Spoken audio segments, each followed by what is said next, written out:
Y'all know who it is. Y'all know what we're about to do. It is the morning run. It's Deuce the Scoop. It's Big Dog Chico. It's yours truly, Uncle Neely. Ralphie retires. 48 hours of Georgia Tech. And K Salt is QB1.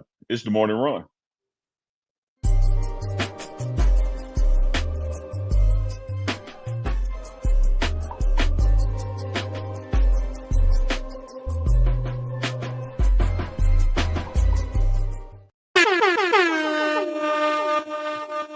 Time to wake up, Lucky Charms.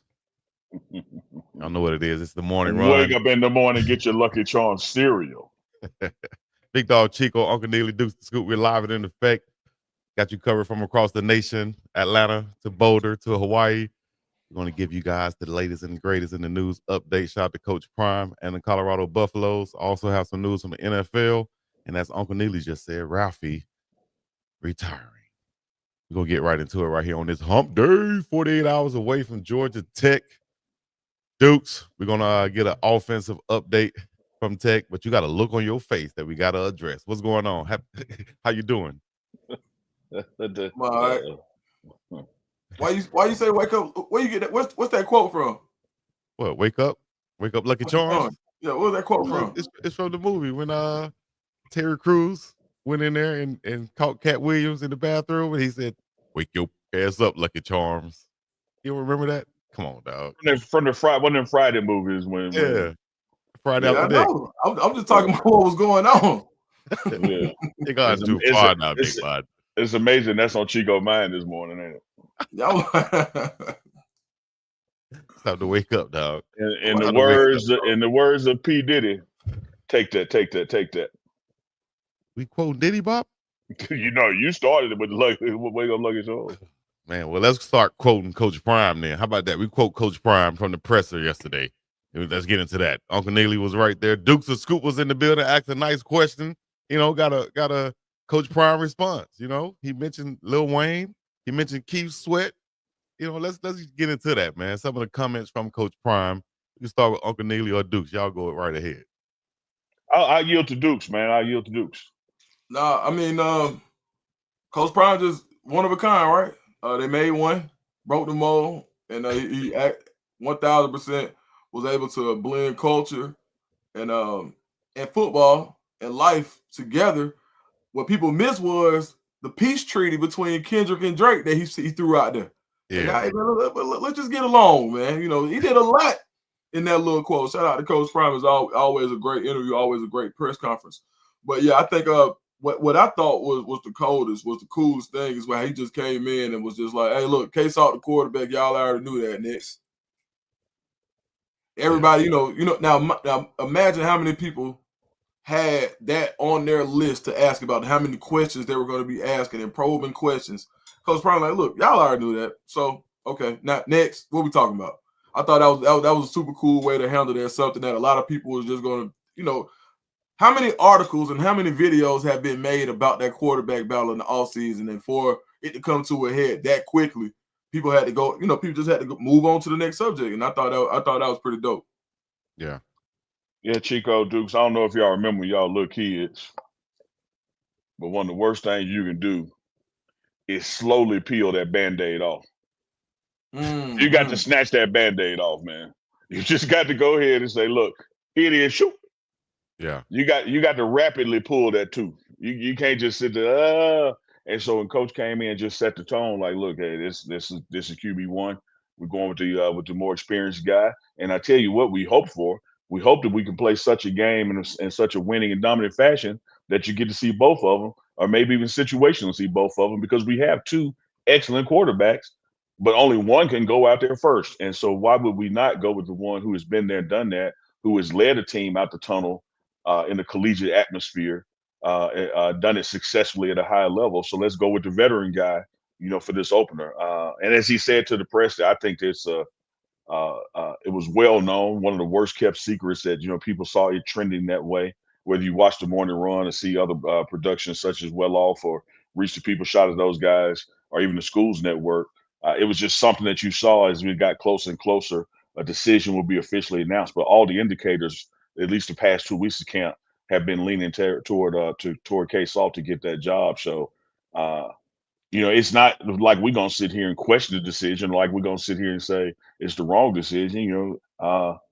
We agree with this. Dukes, you and I have talked before. Chico, you talking about before that in these kind of situations, in the absence of evidence, you have to go with the guy who's been there, done that, who has the veteran leadership, and who's situationally played college ball at this level. Because no matter how dominant you have been at the high school level, and shout out to Juju for all he accomplished high school, this is still up a notch. And so Yeah. you have to go with that experience for week one.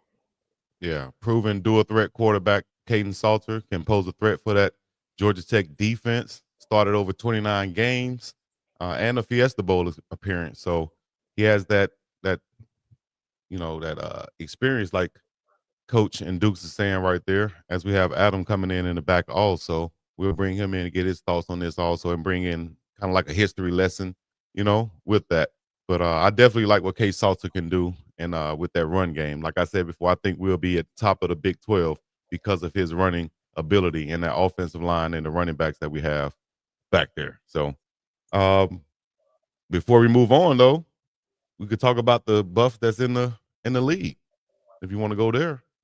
Yeah, let's do it. It's been announced Tuesday was official cut day for the NFL to go down to your 53-man rosters. And you had several buffs who have been confirmed that they are officially on the team. There's even been a couple of practice squad announcements as well. So, it just shows you once again, you look at the draft, Chico Dukes, and for Colorado to have the most receivers taken in the draft. And then you look at the undrafted free agents that went in. And then when the dust settles, after camp, after the OTAs, after rookie mini camps, after mandatory OTAs, and after full camp, that you have guys who've actually made that 53-man roster.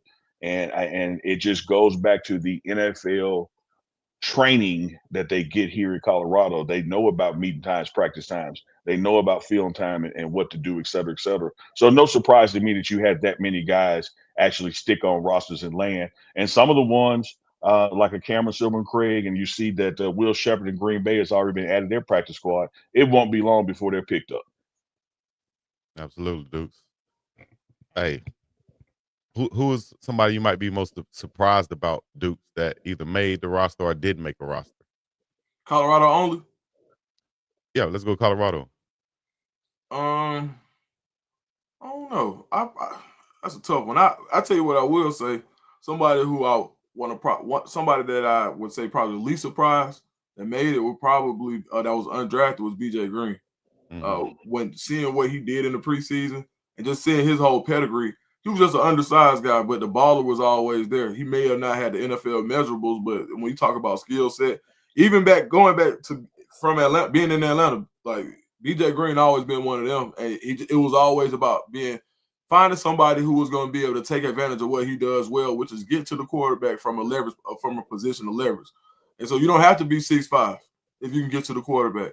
I thought he was someone who, if I were to gamble on somebody, and we know when it comes to undrafted free agents, a lot of times guys who can play in the trenches have a leg up on skilled guys, and a lot of times. So I think BJ Green, I look for him to have a long career. I think what he has is special, and I think he'll continue to show that as he flourishes in the NFL. I like that, Dukes. When the way that Chico brilliantly posed that question, if you had to say someone, had the odds tremendously stacked against him from a metric standpoint, it would have been BJ. But then if you know BJ and what he was doing in college in Arizona, then transferring to Colorado, it's no surprise that he rose to the occasion. You saw former D-line coach here, D. Lou, and even current pass rush coordinator Warren Sapp pouring into him last year, and the success that he had on the field. And so there's one thing that you have these metrics that it's like, okay, we need the guy to be this height, this weight, and this particular person is under those things. But when you watch him prepare and watch him play, then that's when it becomes not a surprise that he was one of the ones that had the odds against him that made it. Because it's much like the staff here say, like Rob Livingston would say last year, there's a couple of these guys, if they can just get to camp, they're going to stick because of their ethic, their drive, and their effort. Metrics be damned, when you see them perform, you're going to want to keep them around. Absolutely, man. You kind of hinted on that too in previous shows, saying that once a guy like BJ gets in the camp, it's going to be hard to let him go too. So And then for the guys who did get cut, it's still a chance they can get picked up later on, whether they go to another team or to a practice squad. And you can't forget about the other leagues out there also too. So you still can get paid to make money. One thing about that practice squad, well, I was gonna say real quick, 13. It's starting at 13,000 a week. Mm-hmm. Just got to get on there and continue to ball out. Don't get comfortable. Yeah. And for the most part, you'll see guys like what happened with Will Shepherd in Green Bay, and what possibly could happen with Cameron Silver and Craig is they end up staying right where they are on that practice squad, and then other teams can then claim them. So I would not be surprised, that all of our guys end up getting picked up either by their current people that waived them for the P squad, or moving on to another team, because they just bring that much talent, that much to the table. They have tremendous value and tremendous upside. So, and let me tell you this, as Deuce indicated, that's a nice chunk of change, man. Yes, indeed. You live a life greater than 95% of America off that. Yes, indeed. Mm-hmm. So the official number is, if you're a rookie, a first year or a second year, is 240,000. And then I think if you it's right at 400,000 if you get practice squad veteran status after that 2 year. So these boys, man, look, $250,000. Hello. But what I want to say about that $250,000, Dukes, and you articulated earlier, when you look at that $250,000 for the amount of time that you're making it over, it's 52 weeks in the year. Yeah. So making a lot of damn money, dog. Let's bring in somebody else who could bring some value to the show. I thought you were going to say, let's bring in somebody else and make a lot of money. Adam got that money. That too. That fist. Probably even more. Big money. Welcome big money to the show. Like Coming to America, Chico, when they say he got his own money, he got his own money. If you saw my bank account, you would not be saying that, Neely. Hey, man, how you doing, Adam? I'm doing great. Yeah. I got to know, though, Dukes was in Boulder yesterday. It looks like you're back in Atlanta now.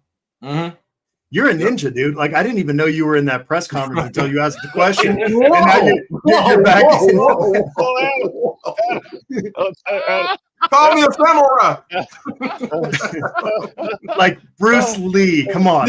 Keep your head out of the gutters. Keep your head out of the gutters. Oh, I can't wait to clip that. I cannot wait to clip that. Hey, my bad. Hey, Adam, you know I'm giving you a hard time, baby. But no, absolutely, man. Look, I need Duke's inhaler. I can't. In text messages, oh my gosh. Is something totally different in text messages. Oh my gosh. All right. Let's start over. Rewind. You're swift in and out of places. That's all I'm saying here. Hey, look, Adam, they gave me a hard time. They said, dude, you got to be yourself. Like, last time, 24/7 sports. And so we to Adam, you got the real Dukes today. So nice to meet you. Same guy you see off the camera. But no, Adam, to your point, man, sometimes it don't take my favorite quote is, it don't take all day to do nothing, man. You get in, get out, and I knew I see you today. So man, nice. Yeah. So Adam, if I could start, Dukes, if you don't mind, one second. Go ahead. Let me set the stage, because people may not have picked up on the pattern. Adam who joins us every other Wednesday. So today is Wednesday on the morning run, and so get used to that beautiful bald head with the smooth beard.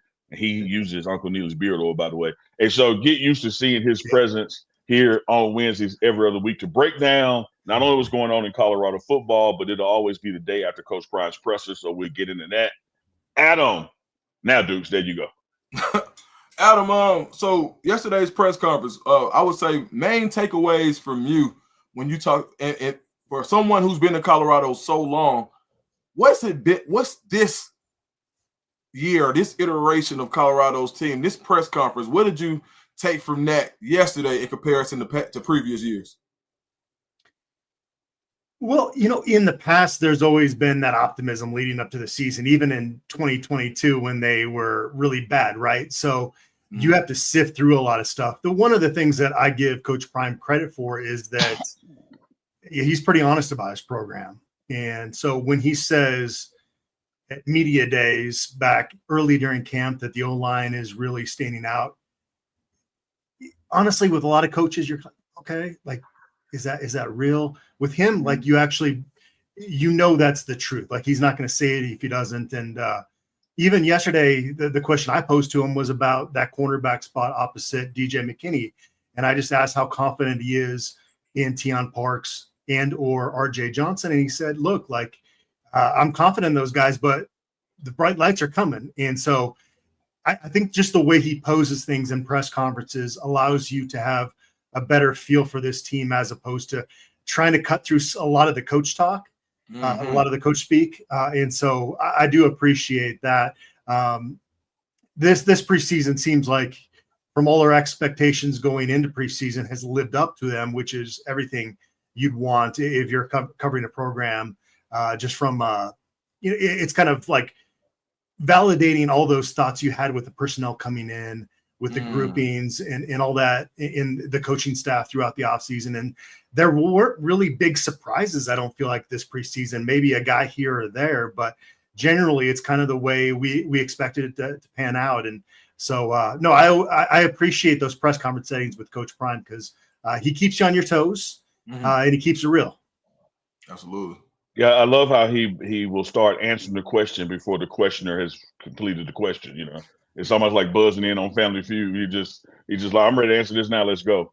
Adam, I want to flip from actual X's and O's of football for a second and talk about, like, fan experience, particularly relative to this announcement of the retirement of Ralphie. You know, mascots matter, man. It gets, like, energy into the crowd, whether you got, you know, Renegade coming out at Tallahassee, Doak Campbell Field, or touching the banner at Michigan, or play like a champion at Notre Dame.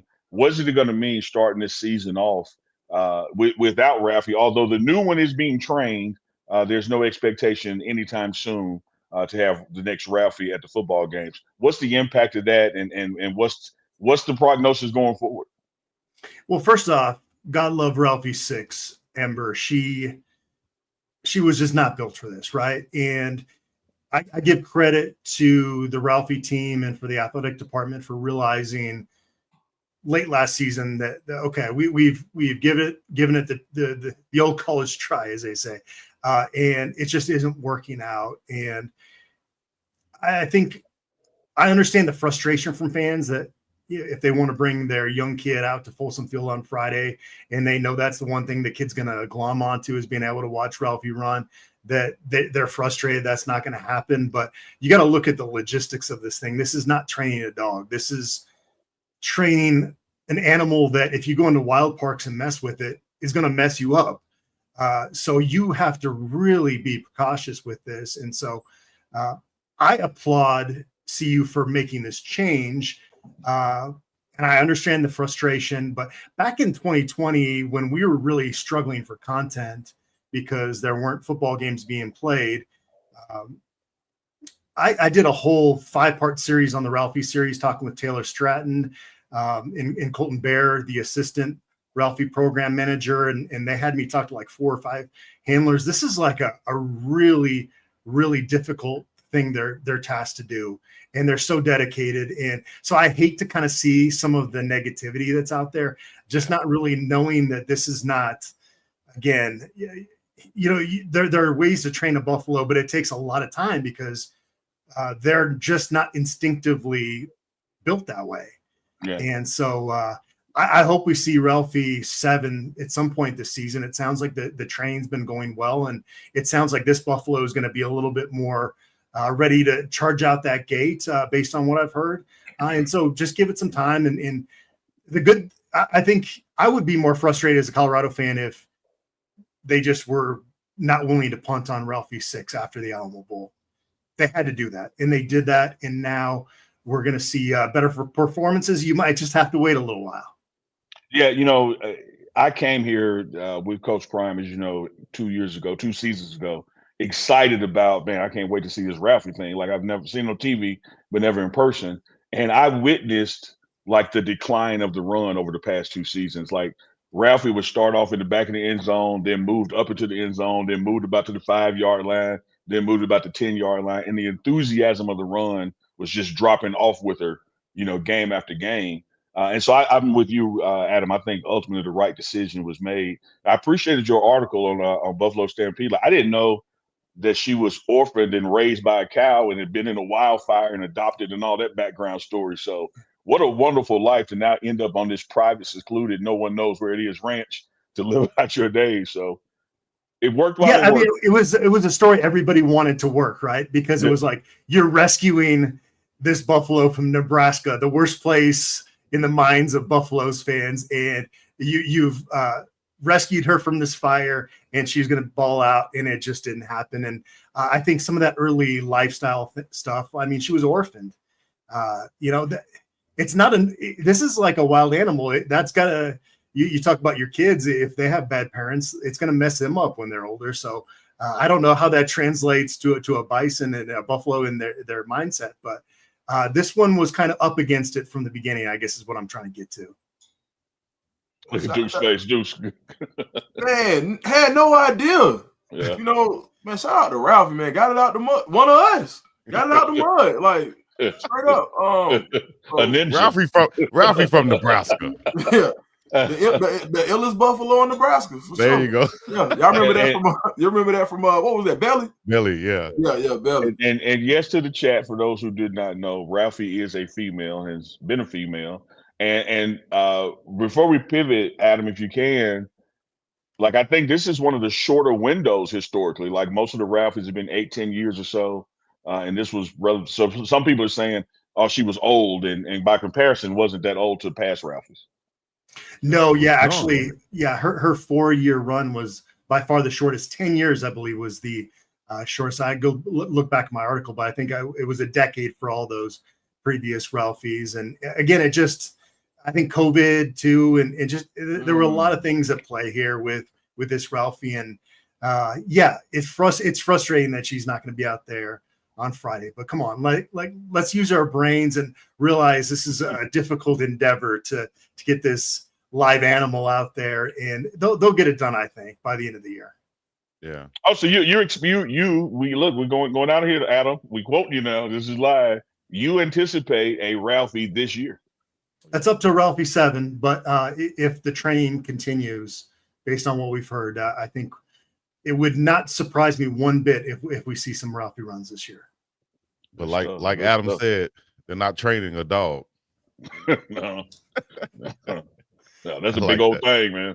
It's like this is a wild animal, basically. It's not a domesticated animal, right?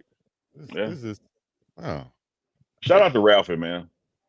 Yeah, whether Ralphie is out there running or not, the team will still be running out, and Coach Prime will be leading them out there. So that's still a welcoming sight to see, especially for the fans at Folsom. Sold out crowd right now. Talk to me, Adam, Dukes, Unc. Expectations for the ball game. Nail biter, tough football game. But you're talking about a rowdy atmosphere in Folsom Field, first game of the season. If you can just contain Haynes King, and I really think Colorado wins this game, but it's not going to be easy by any stretch. Yeah, I concur with that, Adam. I can't wait to see it. Watching these guys all spring, all summer, fall camp practice against each other. Can't wait to see how this talent truly measures up against opposition in another uniform. But I will tell you this: the reason I'm staying close with the Colorado win is that this team really mirrors our own team. You got a quarterback that can do it with his legs. You got a offensive line. Their head coach was an offensive lineman who played at Georgia Tech, so they've invested in this O-line. They run the ball very well. This is going to be our year to run the ball very well. And they got a deep threat receiver out there they can get the ball to and take the top off with some big plays. So I'm looking forward to this two people with similar styles going into the season. I would say that the Georgia Tech that faced Georgia in all those overtimes, and just much like the Colorado team of last year, when you have the impact of the portal, anywhere from 50 to 60% of these teams have changed. So it's going to be a new look Georgia Tech, a new look Colorado. I can't wait to see it. Yeah, I would agree, Uncle Neely. These are two really evenly matched teams. I think it was a great matchup, and you can't ask for a better one to start off the season. I think with Georgia Tech, Berkey does a really good job when you talk about mirroring each other, of getting those guys ready to play. when you look at where Georgia Tech was a few years ago, they were looking for more of a fiery leader. They were looking for someone who was going to be able to get guys ready to play and willing to run through that proverbial wall that everybody talks about. And that's what Georgia Tech is. Right now, the rallying cry is nobody – like they're favored and they're acting like the underdog at this point. They're like, how nobody gives us a chance. Everybody's talking about Colorado. And so they're basically trying to make themselves – they're giving themselves bulletin board material. So at this point, I think it's going to be a good game. They're going to be motivated to come out and run the ball. And I just think it's going to be like what we talk about. What we always say, unstoppable force, immovable object. We'll see who's more conditioned in the fourth quarter, and I think that's the winner of this game. And I think Colorado has the advantage from playing the altitude. And I think right, so I think it'll be a close game. I think a very physical game. It's just a lot of collisions, but I think Colorado comes out on top. I do too, Dukes. And I say this, Adam and Chico, I want to get y'all's feedback on it as well.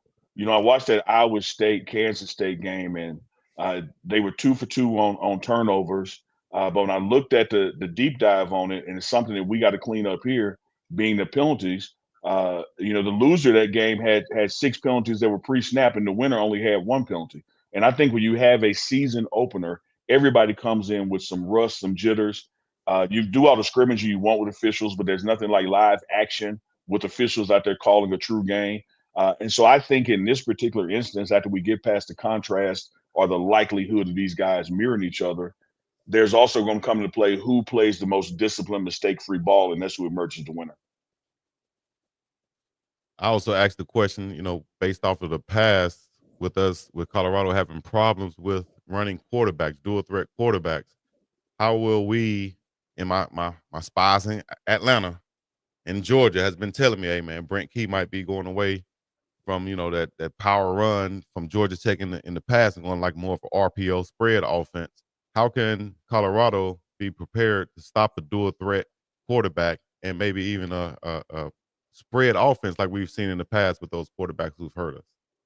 It's a good thing that Robert Livingston said he's got a plan B, C, and D, right? Because you're going to need that for the season opener. I think that is where you really test your mettle as a coordinator, is that first game when you don't have that prior film to pour over, because anybody can sit in a room for 16 hours and pick up stuff, but to be able to adjust on the fly, that was the number one thing that impressed me the most about Robert Livingston last year. And so, yeah, if that is indeed the case, then you got to assume he's got a plan for it. Yeah, and Adam, you also have to assume that people see what we see. People saw what we saw. When you look at the deficiencies of this Colorado team last year, it was our inability to consistently stop the run and our lack of conditioning when it got into the deep water of the fourth quarter. And what happened since that time? Coach Prime addressed the issue. You know, you bring in Coach Swayze for strength and conditioning to get these guys in better shape early in the season, which is something I think helped us get through camp relatively injury-free. These guys came to camp in football shape. And I also think with the recruits and revampment of the D-line room, including coaching staff, you now did all that you can do to address that inefficiency and stopping the run. And so you would have to expect if people watch that last game, you know, the last thing we put on tape, BYU, and even our loss up there in Kansas, it was because we couldn't stop the run and with lack of conditioning going late. If those things are fixed, and I believe they are, we're going to be able to really make some noise in the Big 12 and the nation and start with this Georgia Tech game. I think when you said talking about Coach Livingston having multiple, having to plan A, B, C, and D, you're going to need it for Georgia Tech because if Haynes King isn't successful, you'll see Aaron Follow. Aaron Follow has a really familiar history with Julian Lewis, as Julian Lewis was on pace to break his record for the all-time leading passing yards in Georgia. Follow comes from Prince Avenue Christian, same place from B.J. Green where he went to school. Follow last year, I think, against NC State. Now, he only had like maybe 500-600 yards on the season, but in spot duty, and he went off. He went like 19 for 33, 270 yards, and then 60 yards rushing and a touchdown. You have to plan for him the same way that Georgia Tech has to plan for Juju. So both D coordinators have their hands full, and I think it's going to be interesting, especially with Coach Prime. I think that was a great chess move the other day too, by him saying, "Hey, you may see Juju." So, and I think if you don't think Georgia Tech was tuned into that to say, you know what, maybe we need another scout team quarterback. Maybe we need somebody else. Maybe we need another scout team offense. And every time that you can take a bit or a time of practice away to plan for another sort of offense, I think it does well for what you want to do. So I think that the secondary game in this chess match is going to be the backup quarterbacks in the Georgia Tech Colorado game. I love that Duke said, and that's part and parcel of why I'm talking about this mirror image of preparing, because our guys on defense get to face two outstanding quarterbacks in practice. Juju is still out there. You saw it yourself. You were practicing the other day. Juju is still out there getting a tremendous amount of reps for a guy that's not QB1 going into a game. And that's so that he can be prepared for those moments and go in when situations change. And it's the same thing Georgia Tech does, and including their running back room. Yes, you have to look out for number one, who's a former wide receiver as well. He is their bell cow. He's their home run runner. But their guy off the bench led the Ivy League in rushing last year, and he's going to come in the game. And so the minute your defensive line or linebackers are keyed in on one running style, here comes another guy, much like we have Micah and Trackhawk. So I can't wait to see this matchup unfold, Adam. Yeah, no question. It's one of those games, too. I think when you look at the other side of it, with Pat Shurmur going up against a new defensive coordinator, this is going to be a great test to just kind of see his ability within this new personnel grouping. And we've spent so many months talking about listing off all these playmakers. More than anything, I just want to know when and where is this cream going to rise to the top, and I know there's going to be like 3 or 4 guys on Friday, and there's probably going to be 3 or 4 more other guys the following Saturday when they host Delaware State. That's why I can't wait to get into the season, because we've spent all this time talking about these guys. And as I mentioned earlier, Coach Prime talking about when the lights come on, that's when you really find out who's going to be the playmakers. And I just can't wait to see how that hierarchy shakes out here in the coming weeks. Yeah, I love that. I'm excited about the trench matchup. The guys in the trenches, especially their offensive line versus our defensive line. It's reports that they could be starting 2 true freshmen on that offensive line. Not sure about that, but if so, talk about some of the guys, because we have a lot of experience on that defensive line. Talk about how we could take advantage of that versus their, inexperienced offensive line. Hey, Chico, I want to make sure I get this out there. So the latest depth chart, they're going to start right now as it stands. They're going the 2 freshmen will be backups as it stands, okay. But Good. They're in it. So some of those have the order, like they're really highly ranked guys, so you could see them. So in that first 7, it could be 5. They could be in that first 7, but I believe the first 5 will be in the latest depth chart, all veteran guys. I want to make sure I put that out there. Okay, good deal. I appreciate the info. And Dukes, with that in mind, Adam, as well, when I look at what we have versus what we'll be facing, you have this unknown thing, right? Because of the transfer portal, and yet to see guys play together as a unit, et cetera, et cetera. So what I boiled it down to, man, I go NFL style, look at metrics. And when I see that my guy, outweighs their guy by 25, 30 pounds, I have to like my guy more. Now, heart, will, technique, all of that still comes into play. But at the end of the day, this is still physics. And 2 things moving at 20 miles per hour and one outweighs the other, you got to bet on the one that's heavier. Yeah, I would agree. Well, don't you think that that's going to work when I come to Boulder? I'll tell you that much. Chico, I'm you're just saying. You're a little too light to ask, Chico. It's just, they used to say that when I got the 3-point stance at tight end my freshman year at UAB. Man, he too light in the ass, coach. All right. And you like, nah, no, I ain't. This guy's got some weight to it. No. I'm gonna show you my ass. Let me prove it. Put that music on.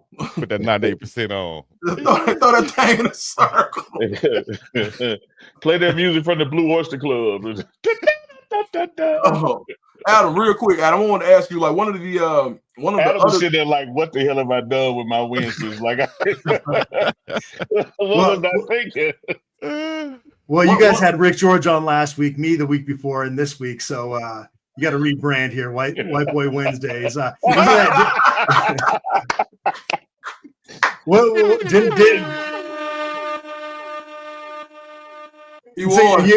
You can have that confused face once a week on here. But didn't Ben Finiseth have like the music playlist on Wednesdays at some point? He did. It was White Boy Wednesdays.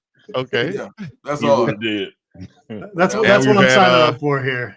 We've had Derek on here too, so hey, I guess so. Nice. Speaking of playlists, the best playlist in Colorado was Coach Solomon, Chef Solomon. Woo, he was going off in the cafeteria. Gap Band, Teddy Pendergrass, he was going crazy yesterday, man. That's why the food's so good, probably. Cooked with a little soul. I'll tell you, Adam. Let's talk about recruiting. Who's visiting for the Georgia Tech game, and where's Colorado sit with these guys? Say it again. Sorry, you cut out. I was saying, who's visiting for the Georgia Tech game, and where does Colorado sit with them? So for the Friday night game, that's going to be tough because you've got obviously these prospects that have requirements that are going on with their high school team. You're right. Yeah, so there's going to be maybe a couple unofficial visitors, but it's not going to be a big recruiting weekend. You're going to see some more guys come in a little bit more when you get back to the traditional Saturday home games. Okay. It's always been tough. It's been great from a perception standpoint to have a Friday game on ESPN, which they've had the last few years. But from a recruiting standpoint, it kind of hurts you. Just, those guys are kicking off their season with their team. So you might have a couple guys, but nothing big. And then they'll get more into those big official weekends as we get a little bit further into the schedule. Okay, nice. Yeah, I love that. Adam, let me ask you this from a historical standpoint. You've covered a lot of home openers at Folsom Field. We got this home and home deal with Georgia Tech. We'll go there next year. But as it relates to home openers, since you've been doing your thing, where does this one rate on the excitement meter? Pretty high. A lot of those openers have come against Colorado State, and I'm sure you guys have kind of sensed from Colorado fans that they don't really like that as a rival, and there's a reason that Rick George has gone away from playing the Rams every year. And the reason they pulled out of playing in Denver, that the atmosphere had gotten kind of stale down there. It was kind of a good pregame tailgating scene, and you had both fan bases down there, but you really needed both teams to be good, I think, to be able to pull that off down in Denver. Colorado did host Texas A&M down in Denver back in 2021, and that was a pretty cool atmosphere. Although, fans started to get a little bit unruly late in the game, but it was, at least you had two teams with expectations going into that game down in Denver. Putting it back on campus was the right thing, but, there's always been this feeling, big brother, little brother feeling between CU and CSU. And that just never, it was like, let's get CSU out of the way so we can get into other things. It's been kind of the primary theme, where, there's been some FCS teams that have come in, and, there's not a lot of excitement because it's like, best case scenario, you blow them out. That's what everybody expected anyway. Worst case scenario, they play it closer, you lose, and it's a disaster. So exactly. That's why this opener stands out above most of the rest, for sure. And I'm sure that AD Rick George, we asked him about it when he was on last week for White Boy Wednesday. His experience on that selection committee, has got to aid tremendously in how he does his scheduling, because people are going to look at your strength of schedule. And they're going to look how often you play somebody, they play somebody, they play somebody. And so I think, this deal with Georgia Tech is going to bode well for us in that regard. Yeah. I was going to say, kind of liking to the Colorado State-Colorado matchup or rivalry. Adam broke it down perfectly. You expected to blow them out, but if you lose, that kind of hurts you. And that's why I think if you go back to my home state, Alabama, it's not a lot of Alabamas playing UAB, Troy State. They only play Auburn in state, because if you mess around and play a UAB, Troy State, and you lose to them, you could lose some recruits to them. It does more damage losing to them than trying to help them and give them that game. So they'd rather play other teams out of state for those doozies, as Dukes called them back in the day. Man, you just said that because you went to UAB. Auburn wasn't ducking no UAB. First of all, I said Alabama. Second of all, Auburn was ducking UAB. I knew that's where you was going. That's why I said that. We had the best quarterback in the state at the time. You know what I mean? So Jason Campbell couldn't touch him. Brody Croyout couldn't touch him. Hey, Cam couldn't touch who? Well, actually, hold on. Doug High School. Let's talk. Just be patient, Adam. They'll be done in a second. Just watch this. Let's get out of this one. Okay, you're right, Chico. Okay. No, go ahead and finish it. We cool. We enjoy it. No, it's all good. You're right, Chico. You were getting ducked. Hey, Cool. we have a question from Wayne. I know Jason Campbell from Mississippi. I know that, Chico. Well, he wasn't the best quarterback in the state of Alabama at that time, and you had a guy at Alabama State named Tavares Jackson at the same time. So do know that as well. Adam, I got to tell you, sometimes we have words on here that Chico doesn't understand. Chico having played at UAB, Deuce was trying to compliment him and said, "Man, I'm sure UAB, y'all had a tough season opener. Dog. Y'all probably faced a doozy." And Chico said, "Well, no, I don't know if it was a doozy, but we played Florida State." We like, that's a lie. That's a lie. It's like, Chico, that's what a doozy is. Like, who uses doozy? Come on, man. I do want to ask this: what position group are you looking to see? Are you most anxious about? Like someone that you didn't have a clear answer about going into the season, but in game one, you're thinking like, all right, I'm ready to see what they do under the lights. Ooh, the linebackers, that should be a doozy of a unit this year.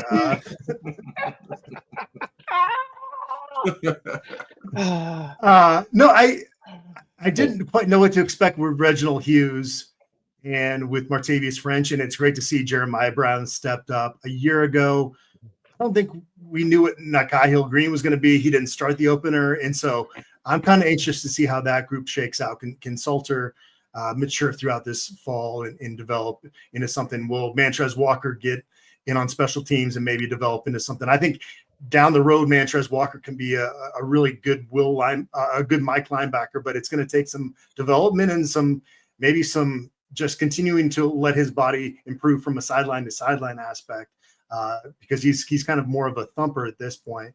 Who am I forgetting in there? I feel like there's one guy in that inside backers group. Let me give you one that's often overlooked, Adam. Like we know Reggie Hughes is going to do his thing. We know French is going to do his thing. JB has been consistent in camp, but let me tell you a name for the chat to remember, because this is going to be a rotational linebacker group, and if he gets in the right situation, Sean Myers is going to make a name for himself. Okay.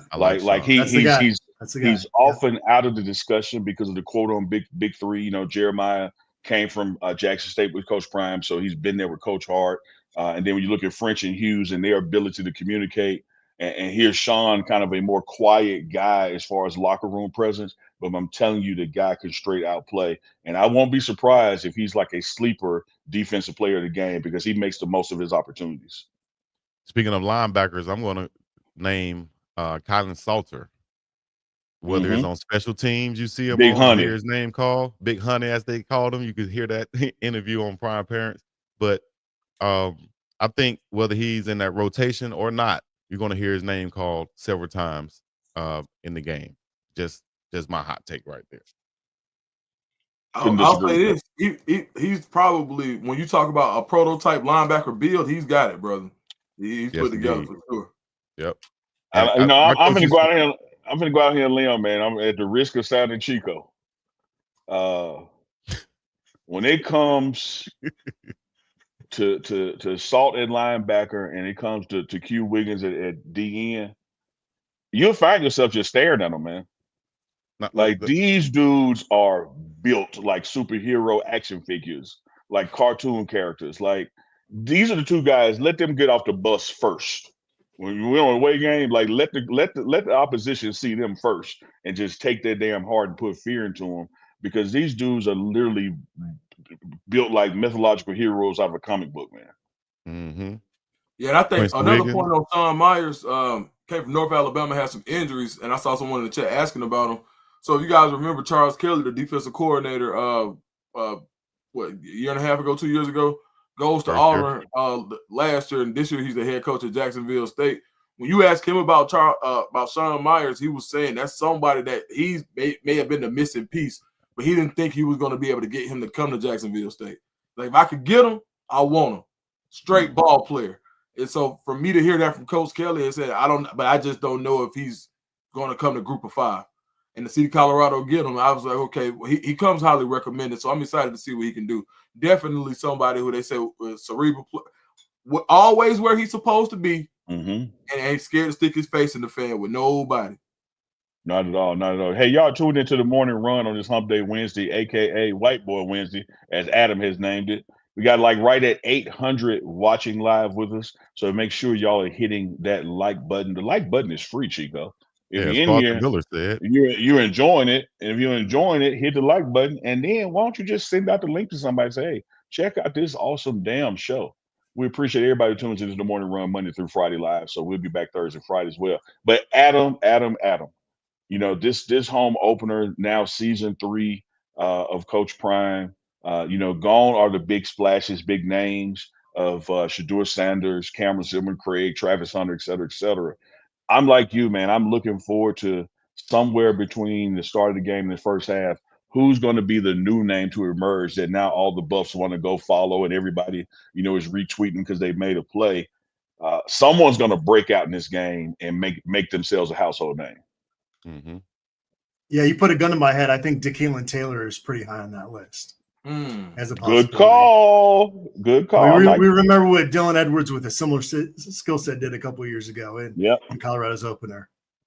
I like that, Adam. Good call. I'm gonna lay a bet of 5 with you on that one because he makes explosive plays at practice, and like Coach Prime, his head coach says, I don't think I'm going to see it in game unless I see it at practice. And what I've seen Trackhawk do, aka Shoat Dog, as well as Isaiah Harris, like people have stopped talking about him like they were a year or two ago, and he's still out there making big plays.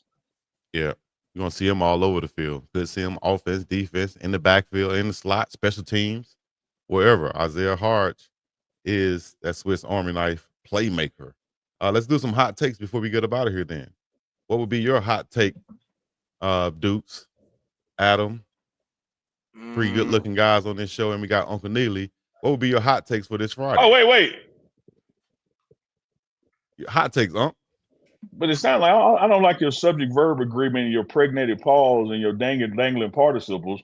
You said 3 good-looking guys and Uncle Neely.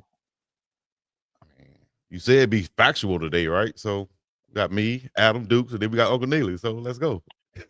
Chico. Come on, Adam, man. Excuse me. Double blessed twin mommy. Put that up, Chico. Chico, I'm gonna whoop your You got a message. You got a message, Chico. You got a message, where's that? Chico a hater, bro. Put that up so you can see it. What, this? Nah, the other one. Go. You always forget it, bro. You always miss it. There you go. Oh, can get it. There you go, You don't need Chico to like you. Hey, Uncle Show receive it too. Sitting on over here, whatever it is. Hey, hot take. All the time. Yeah, I'm gonna go hot take. Michael Welch to break a long run. I saw him yesterday in practice. I don't know if he lost weight, but man, he I saw a couple of runs yesterday. Uncle Neely saw as well, man. Michael Welch looked explosive as well. So I'll say, man, I got Michael Welch with at least one run over 25 yards. Comment to that, Dukes. It's amazing. He has lost weight, but he's actually gained weight. He dropped a lot of that body fat and put on muscle. So he looks smaller, but he's heavier than he was last year. Oh, and wow. he doesn't mind initiating that contact, man. Marshall Falk, his running back coach, said, I literally have had to learn how to coach him. You know, my style, the style I teach, is avoidance. And I have to remember he wants it. So what I teach him is, here's how, if you want it to secure the ball, here's how you angle your shoulder to prevent injury, because trying to coach him out of bowling ball or somebody, it ain't gonna happen. That's what he wants to do. So I like that, Dukes. Adam, I'm gonna go with Chico. I'm gonna go with special teams, and I'm gonna look for the true freshman Q for 6 to make some noise if they kick that thing to him. Like that. Well, the last couple of years have been very almost cinematic covering this team. It's felt like covering a movie. So the most cinematic thing I can think of for this opener is Alejandro Mata with a game winner to win 31-30 at Folsom Field. And hopefully he's got his celebration lined up and ready to go. I like that one, Adam. Yeah, hey, like that too. Chico with a game winner versus a team from his home state. That'll be huge right there. He said he hit 3 game winners in high school to win championships. I don't think the pressure will get to him. Like Mata said, you can't ice, right, Unc? Can't ice. So, hey, I'll say this. My hot take would be, as I've been given last couple of weeks, is let's go with 150 rushing yards from the Buffs on the night. So I don't know how many times we did that last season or the past 2 seasons, but 150 rushing yards between Welch, Taylor, and Salter is what I'm going with. We do that, we absolutely win the game. We running the damn ball, coach. We coming in with that attitude to run the ball and to stop the run. Well, Adam, one of the worst kept secrets. Coach Prime tried to suggest that QB1 Salter was a worst kept secret. Everybody should have known. The other worst kept secret is, as he led off with the press conference in every statement since the spring, is that we're going to run the ball. Pat Shermer hasn't shied away from it. He hasn't shied away from it. So, Chico, I'm telling you, as far as it relates to moving the chains, staying ahead of the chains, clock management, this team getting 150 on the ground, it is going to be hard to defeat us, because this defense under Rob Livingston, if you put the offense in a position where they got to throw the ball and these guys have stopped the run and now earned the right to rush the quarterback, it's going to be a long night for any opponent if all that comes together. Yes, you had to do what you had to do the last couple of years based on personnel, but the offensive line not only being so much more talented and deep, just having that momentum, you gain so much confidence, I feel like, as an offensive lineman when you have those drives where you kind of impose your will on the other team. And that, I think, is going to have a really big just mental influence on this offensive line group. There were some talented guys on the O-line the last couple of years, not all 5 together at the same time, but at times that confidence, it felt like got shattered. And I don't think that's going to be the case this year, because you're going to be able to do exactly that. Yeah.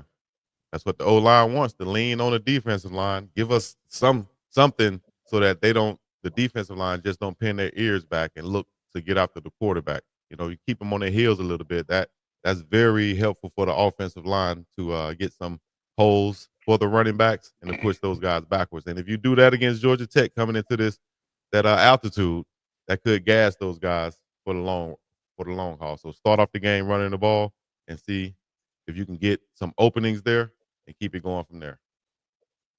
Love it. Chico, today we did a little focus on Georgia Tech's offense. Tomorrow we're going to be talking Georgia Tech's defense.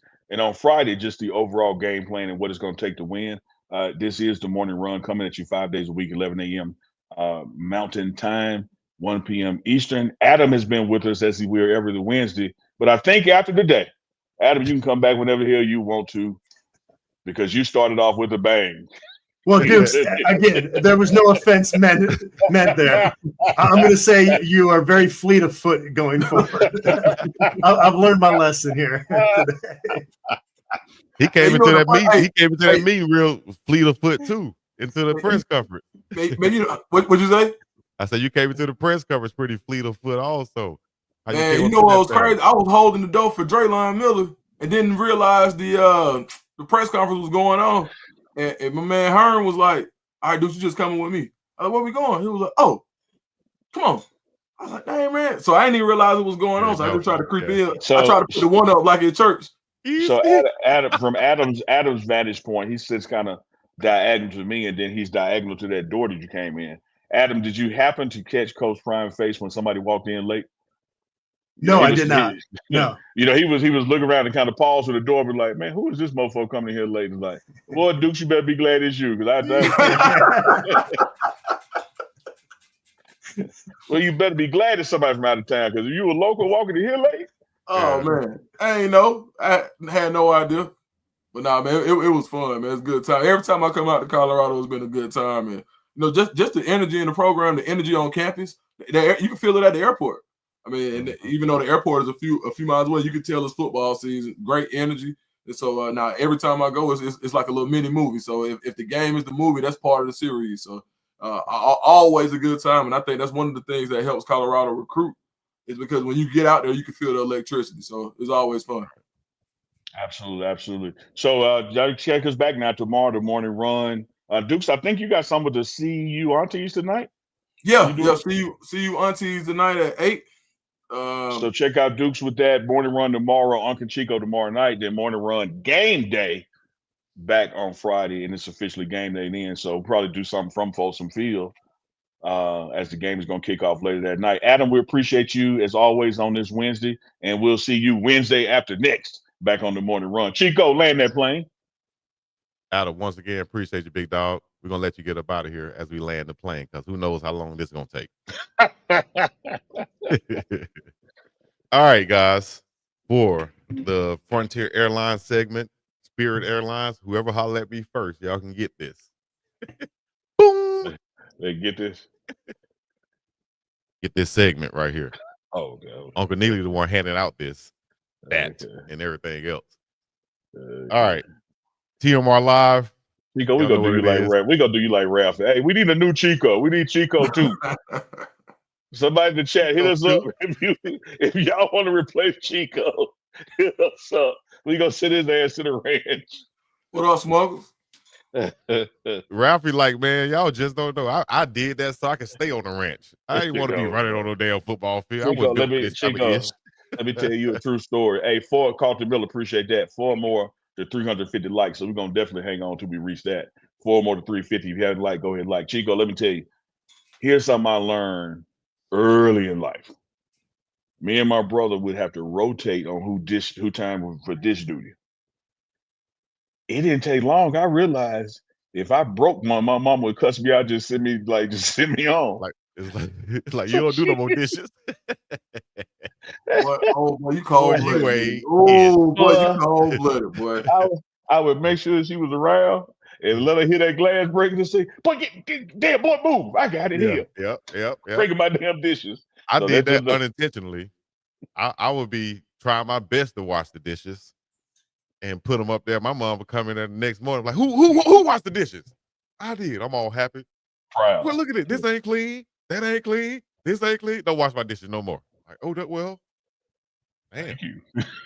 I thank you, but I tried. But thank you though. That what Ralphie did in that bowl game. Ralph was like, okay, I see how to get out this shit. Ralphie wasn't with it. Ralphie said, I ain't with it. Ralphie got a story. Boy, I started hearing that story. I was like, whoa. Oh, man, like for real, I read that on Adam's article. I was like, man, Ralphie has been down through there, man. Was in a wildfire, orphan, mother killed, raised by a cow. Raised by a cow. Like, what type of story is that, dog? That's man. Ralphie's supposed to retire, man. And the question is, like, who picked that one to be the Ralphie to run out? Because if it's not raised by buffaloes, how you expect him to? Come on now, y'all see what I'm going with this. Come on. Yeah, I don't know, Chico. I don't know. How do you? But just look, Chico, rewind that one back a little bit. I'm gonna show y'all something. So you see where Ralphie about to come from is like literally the back of the end zone, right? Like right it's off the field, right? Yep. In my 2 seasons, I didn't seen them move that gate from the back of the end zone to the end zone to the 5 to the 10. Last year, Ralph was starting like on the 20 and still wasn't like, I ain't with it. Hold on. This is the fun. Man, look, man, what Unc was saying that the first time, I was trying so bad to hold it together. Because I know my partner. Uncle Neely was like, yeah, he started for the 5. He said he started in the end zone. Then he went to the 5. I said I was trying to hold it together. I said, man, I started looking off into space. Because I was finna crack up, man, because it sounded. Matter of fact, let me not say that. Respect to Ralphie. Man, no jokes. Most respect to Ralphie. Yeah, most respect to Ralphie. But I'm telling you, this one I knew it was over last season, It was before BYU. Typically, no matter what they would start at, when they opened the gate, Ralphie would come out the gate. One of them last home games, they opened the gate, Ralphie looked like and then walked out the gate. So I was like, okay, this is a Ralph. This is a Ralph. Hey man, I was thinking. I would tell y'all what I was thinking. Oh, so we don't get taken off here. I'll tell y'all. All right. We right at the top of our Chico, right at 60 minutes. We did it. Yes, shout out to the over 800 that joined us live. If you're watching this on replay, make sure you make comments there as well when it ends or later on. That's the big dog Chico cam right there. Yeah, the atmosphere is what it is. I might do that Saturday, Chico. Friday. I've yet to go in the stands. I've never been in the stands of Folsom. You might not be able to walk through it like I did. Like a couple of people recognize me, but if you walk through Hey that, man, man, what you might get what you you said might to get them? mauled. Man, you know what I said too. I was messing with him, dog. What you say? I guess I got to bring it back. Nice short pants. Well, I don't even know if I want to play it with y'all on here because y'all gonna think it's freaky or something. No, I said. I just hold up. I guess y'all can play it so y'all can hear it now. Oh, sorry. God no, man. That's right. That's right. Oh, you know what? Let me pause it right there. Y'all see this? See this right? This is just me and my marketing mind. Y'all see that blank space right there on this wall? There should be something there. It should be something there. Even if it's a picture of former players, like it should be something right there. Right. I'm thinking though, it could be one of those, what do you call those? QR codes to where you can follow all the players. You can follow the team on social media. It's something interactive. You had Rick George on last week. Why didn't you say nothing? Well, you know what? I actually had that written to say something, but maybe I'll say something to him. But I'm saying something right now then. People listening right now. So can't nobody steal it. We on live right now. This is Big Dog Chico idea. I know you're gonna take that bass out your voice. You respond to me. I know that. What you gonna do? I'm a pause. I'm gonna break your ass like I broke my mama dishes. What I'm gonna do? Shit, coach. And I'm gonna come in there with a vintage like your mama did. With a vintage like, hey, I'm whooping tail today. Anyways, Duke. They told Chico he was too light now. He said, no. Now that's your response. So I'll throw it in the circle. Before you now. What's happening, baby? How you doing? Already. Already. So if you walk through that, you have been stopped by there now. By now, dog. You would have been stopped. Uncle Neely. Why you change your voice? Yeah, that's how it'll be. Uncle Neely. But yeah, I think there's a lot of places in the stadium for some engagement spots, some picture taking areas, Hey Chico, rewind back just a little bit. Oh, here we go. What you see? It's a man standing under some steps. Right there. He looked like, hey, you ever leave your mama house? She stand on the steps watching you pull out the driveway. Only Unc notices this, dog. Hey, that's why we got to do a reaction show, something like this, man. Only Unc would notice this. Hey, boy, that's a reaction show. That's a reaction show for your ass.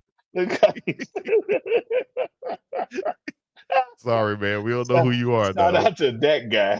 Oh man. Like, yeah, let me watch him drive off. We get over to he gonna stay watching that car till he get over the hill. One day I'm gonna get right like you, man. I'm gonna get buff like you. I'm telling you, I'm gonna get right. Oh my God. One day. You feel me, dog? Number air and opportunity. How you doing? This man right here. What I do wrong, huh? You stared that man up and down and said, I'm gonna be buff like you. I just want to give him some positive. Some positive thought. Hey, man. Hey, who do y'all think gonna be on the sidelines this year? I don't know. Let me give her pretty Tony. See, I'll find out for tomorrow. After the game, said Chico muscle watching. I watched that Chico, boy. I almost broke my ankle stepping off the thing right there. They got to be selling them around here somewhere, right? Oh yeah! Shout out to Jasmine Neal in the chat. Today is the 27th, Chico, so that means it's restock day for Uncle Neely's beard oil. You can get the trifecta. You get that bundle package. Jazz, type in the chat like the website. Facebyjazz.com. Facebyjazz.com. Put it in there. Yeah, she got a nice little bundle for the men out there. Stuff for your skin, your beard, all that kind of stuff. You can just get the oil, or you can get the pack. And you know that's when I get excited when the pack touchdown. She says she only get excited when that pack touchdown. All right, we're gonna land the plane right here. Shout out to Miss Constance. Shout out to Sam, Gilly, Wallow, and the whole crew. Chico, you had the meta glasses on, or you had a camera? No, I had the camera, but I should have the glasses. You that would have been fire. I'm gonna have the glasses. I'm glad you didn't have the glasses because ain't no telling what we'd have seen you looking at on that man that you said he buff. Oh man. That was just a shout out to that dude, man. He probably went the rest of his day like, yeah. Smuggler's KB said you almost twisted your ankles looking at muscle. But Chico out here flirting. Wow. Wow. You go, what I tell you about pitching Woo on the job? Okay. I'm joking, man. My bad, Chico, man. We got 400 likes, man. Shut up, man. Land the plane. We got 400 likes. All right, great. We can go home now. Y'all know what to do, man. Hit that like, subscribe, comment. Thank y'all for coming out. This is the morning run. That is Wallow on here. Hey, boy, you did start out with that Lucky Charm, didn't he? My bad. Go ahead. I did start out with the Lucky Charm. Yeah, go ahead, bro. And Gilly was spitting all over my mic. Pause. Whoa! Land the plane! Land the plane! I gotta go. Talking about me? Man, we're going to get up and up out of here, man. Thank y'all for coming out. God bless you. Have a great day. For Uncle Neely, Big Dog Chico, and for the blank spot over there, we up and up out of this thing. Peace in the Middle East. This has been another episode of That blank spot got a name. The Morning Run. Per Adam, he's a ninja. Ninja dude. It's Ninja here. Claude. Hey, that boy Adam said, I don't usually say ninja.